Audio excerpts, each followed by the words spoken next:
Bulletin में सबसे पहले आपको बताएं कि मुल्क भर में कोरोना से हलाकतों का सिलसिला न थम सका। मुहलिक वबा ने मजीद 104 अफराद की जान ले ली। वायरस से अमवात की मजमूई तादाद 19,210 हो गई है। 24 घंटों में कोरोना के 2,869 केसेस रिपोर्ट हुए हैं। NCOC के मुताबिक मुल्क में कोरोना के मुस्बत केसेस की शरह 7.42% रही। खैबर पख्तूनख्वा में कोरोना के डॉक्टरों पर पै दर पै वार जारी हैं। कातिल वायरस ने तीमरगढ़ में एक मसीहा की जान ले ली। सीनियर पैथोलॉजिस्ट डॉक्टर फजल रहीम DHQ अस्पताल में जेर इलाज थे। डॉक्टर्स एसोसिएशन के मुताबिक मरहूम डॉक्टर फजल 2 हफ्ते से अस्पताल में जेर इलाज थे। डॉक्टर फजल रहीम की नमाज जनाजा आज काला डाक के मकाम पर सुबह 10 बजे अदा की जाएगी। खैबर पख्तूनख्वा में कोरोना से इंतकाल करने वाले डॉक्टर्स की तादाद 67 हो गई।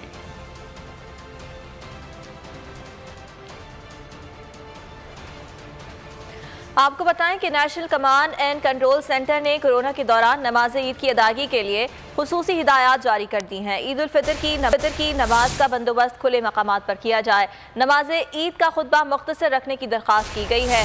बीमार, बुजुर्ग और 15 साल से कम उम्र बच्चे ईदगाह जाने से गुरेज करें। दौरान नमाज मास्क का इस्तेमाल और 6 फुट का फासला यकीनी बनाया जाए।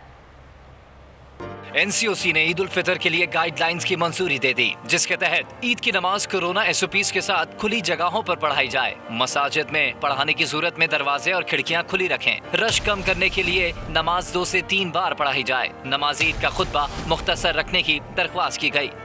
बीमार, बुजुर्ग और 15 साल से कम उम्र बच्चे नमाज में आने से गुरेज करें। मास्क और हैंड सैनिटाइजर का इस्तेमाल लाजमी करार। गाइडलाइंस में मजीद कहा गया कि मसाजिद और ईदगाहों में दाखिले के लिए मुतादिद रास्ते रखे जाएं। नमाजियों के दरमियान 6 फीट का फासला रखा जाए। अपनी जाए नमाज साथ लाएं और वुजू घर से करके आएं। गले मिलने और हाथ मिलाने से गुरेज करें। नमाज के बाद हुजूम ना बनाएं। और इसी तमाम तर सूरत हाल पर बात करेंगे। डॉक्टर कैसर सज्जाद हमारे साथ मौजूद हैं। डॉक्टर साहब, बहुत शुक्रिया आपके वक्त का। आपसे जानना ये चाहेंगे कि अब चूँकि लॉकडाउन को 3 से 4 दिन हो गए हैं, आप क्या समझते हैं कि इसके जो समरात हैं वो कब से मिलना शुरू होंगे? क्योंकि अभी भी जो अमवात का सिलसिला है वो नहीं रुका है और फिगर भी अभी कम होते हुए दिखाई नहीं दे रहे। जी बहुत शुक्रिया। बिस्मिल्लाहिर्रहमानिर्रहीम। एक्चुअली देखें, ये बहुत अच्छा पिछले जो साल के बनिस्बत मैं समझता हूँ कि हुकूमत का बहुत अच्छा इक़दाम हुआ है। काफ़ी हद तक इसके असरात आएंगे और पंजाब में जो लॉकडाउन उन्होंने किया था, पहले से भी बहुत कंट्रोल कर रहे थे वो, उसके भी असरात सामने आ रहे हैं। और दूसरे सूबों को भी ये सिंध में बहुत अच्छा उन्होंने करना शुरू किया है, जो अभी 3-4 दिन हुए हैं। मैं समझता हूँ कि इसके अच्छे as compare to the previous year, क्योंकि पिछले साल तो इस वक्त बहुत ज़्यादा सूरत हाल ख़राब थी, पूरी मार्केटें खुली हुई थी और जिसकी वजह से ईद के बाद बहुत ज़्यादा सूरत हाल ख़राब हुई। तो मैं उम्मीद करता हूँ कि इंशाअल्लाह ताला ईद के बाद काफ़ी हद तक सूरत हाल काबू में रहेगी। लेकिन इसके बावजूद कि अगर हमारे नंबर ऑफ केसेस कम होंगे और होते चले जाएंगे इंशाअल्लाह, लेकिन हमने गलती ये करते हैं कि हम उसका बहुत ज़्यादा हम खुशियाँ मनाते हैं और हम ये ऐलान करते हैं कि जी हमारे अल्हम्दुलिल्लाह हो गए, जिसकी वजह से एक आम आदमी ये समझता है कि शायद कोरोना का खात्मा हो गया हमारे मुल्क से, और फिर वही बदएहतियाती शुरू हो जाती है और फिर ये तीसरी वेव के बाद चौथी वेव आने का खतरा रहेगा।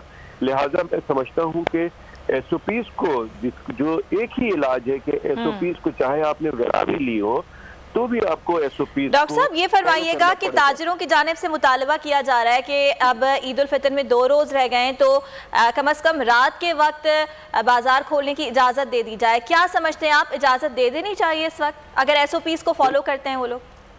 देखिए, मैं तो समझता हूँ कि बहस डॉक्टर कि ये डॉक्टर ही समझता है कि बीमारी को का इलाज कैसे हो और उसको उसकी एहतियाती तदाबीर क्या किया जाए। तो मैं ये समझता हूँ कि इस वक्त अगर दुकान खोलना, मैं समझता हूँ कि बहुत ही खतरनाक होगा। उसकी वजह यह है कि जो लोगों को रोका गया है वो सारे के सारे बाजारों में जाएंगे। SOPs पे आज देखिए, आपके चैनल पे भी मैंने रमज़ान से पहले कहा था कि खुदारा SOPs को फॉलो करें ताकि रमज़ान आपका अच्छा गुजरे, जो नहीं हुआ कि रमज़ान में लॉकडाउन हो गया। हम अभी भी कहते हैं कि खुदारा जान है तो जहान है, और हम जिंदा रहेंगे तो आगे बहुत सारी शॉपिंग हो सकती है और बहुत सारी ईदें आप मना सकते हैं। तो लिहाजा मैं समझता हूं कि बहुत जरूरी है कि ये 2-4 दिन एहतियात करें, ईद में एहतियात करें। बिल्कुल डॉक्टर साहब, ये जो लॉकडाउन है अब इसके मुस्बत नताइज जो हैं वो सामने आ रहे हैं। मालाकंड की अगर खासतौर पर बात की जाए तो वहां पर मुस्बत केसेस की शरह तकरीबन कम होकर हाफ पर आ चुकी है, और अगर बात की जाए ओवरऑल तो वो भी अब 7.42 पे आ गई, जो कि 10 और 11 पर तक पहुंच चुकी थी। इंशाअल्लाह ताला मेरे ख्याल में और भी अगर हम इसी तरह से हुकूमत करती रही और अवाम उसका साथ देती रही तो मैं समझता हूं कि इंशाअल्लाह ताला सारा कारोबार भी चलेगा, सारी हमारी एजुकेशन भी बच्चों की चलेगी, और कोरोना से हम बहुत जल्द जो है वो इसको भगाने में कामयाब हो जाएंगे कोरोना को। लेकिन इसके लिए ज़रूरी यही है कि खुदारा ये वक्त जो टाइम है, इस टाइम को कड़वा घूंट पी ले, जिसको कहा जाता है कि जी इस वक्त की जो परेशानी है उसको बर्दाश्त कर ले करें। लॉकडाउन मैं समझता हूँ कि ईद के बाद तक थोड़े दिन तक रखे, क्योंकि ईद के बाद तो हमारे दुकानदार और सारे लोग तो काफी देर से दुकान खोलते हैं ईद के बाद, तो उसको समझने की छुट्टियां हैं, उसको मनाएं, आराम से घर पे रहें। और एक बात और मैं हुकूमत से रिक्वेस्ट करता हूँ कि जो सुबह 6 से और शाम को 6 बजे तक दुकान खोलने का सिस्टम जो बनाया गया है इसको हमेशा के लिए मेंटेन करें, और हमारी जो आदत है खासकर कराची में जो दुकान खुलने की 12-1 बजे तक, इसको खत्म करें। सुबह 6-7 बजे दुकान खुल जानी चाहिए ताकि लोग अलग अलग टाइमों में जाके अपने शॉपिंग करें, तो ये बीमारी एक से दूसरे में नहीं लगेगी। ठीक है डॉक्टर साहब, ये भी फरमाइएगा कि अब जबकि पाकिस्तान में काफ़ी सारे अफराद को वैक्सीनेट किया जा चुका है और वैक्सीनेशन का अमल भी तेज़ी से जारी है, आपसे ये भी जानना चाहेंगे कि जब मैक्सिमम आबादी को, पॉपुलेशन को वैक्सीनेट किया जाएगा तो उसके बाद जो SOPs हैं उन पर अमल दरामद करना कितना ज़रूरी होगा? बिल्कुल जरूरी होगा। SOPs पे तो अमल दरामद करते रहना ही है, क्योंकि देखिए ये जो जितनी भी वैक्सीन हैं उनके बनाने वालों का जो क्लेम है वो 100% नहीं है। तो वैक्सीन कोई वैक्सीन जो है वो 70% कारआमद है, किसी की एफिकेसी 90% है, किसी की 80% है। तो मैं समझता हूँ कि जो बाकी रिमेनिंग है वो तो प्रॉब्लम में आएंगे। तो लिहाजा जितनी हम लोगों को वैक्सीनेट कर सकेंगे हमें बहुत फायदा होगा। ये बात जरूर से लगा लेंगे, उनको बहुत फायदा होगा। कुछ परसेंट जिन्होंने वैक्सीन लगाने के बावजूद भी बीमार होंगे तो वो उसमें इतना शिद्दत नहीं होगा, वो हॉस्पिटलाइज नहीं होंगे और वो घर पे ही उनको प्रॉब्लम हो जाएगी। तो पैनिक नहीं होगा, अस्पताल में लोड नहीं पड़ेगा, और उनका भी रोजगार जो है और अपना रूटीन का जो काम है। ठीक है डॉक्टर साहब, ये भी फरमाइएगा कि अब जबकि पाकिस्तान में काफ़ी सारे अफराद को वैक्सीनेट किया जा चुका है और वैक्सीनेशन का अमल भी तेज़ी से जारी है, आपसे ये भी जानना चाहेंगे कि जब मैक्सिमम आबादी को, पॉपुलेशन को वैक्सीनेट किया जाएगा तो उसके बाद जो SOPs हैं उन पर अमल दरामद करना कितना ज़रूरी होगा? बिल्कुल जरूरी होगा।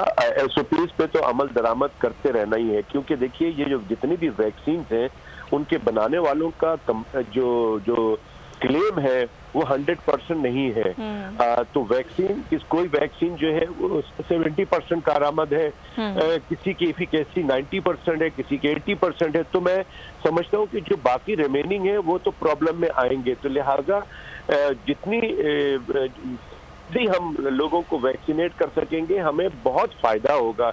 ये बात जरूर से लगा लेंगे, उनको बहुत फायदा होगा। कुछ परसेंट जिन्होंने वैक्सीन लगाने के बावजूद भी बीमार होंगे तो वो उसमें इतना शिद्दत नहीं होगा, वो हॉस्पिटलाइज नहीं होंगे और वो घर पे ही उनको प्रॉब्लम हो जाएगी। तो पैनिक नहीं होगा, अस्पताल में लोड नहीं पड़ेगा और उनका भी रोजगार जो है और अपना रूटीन का जो काम है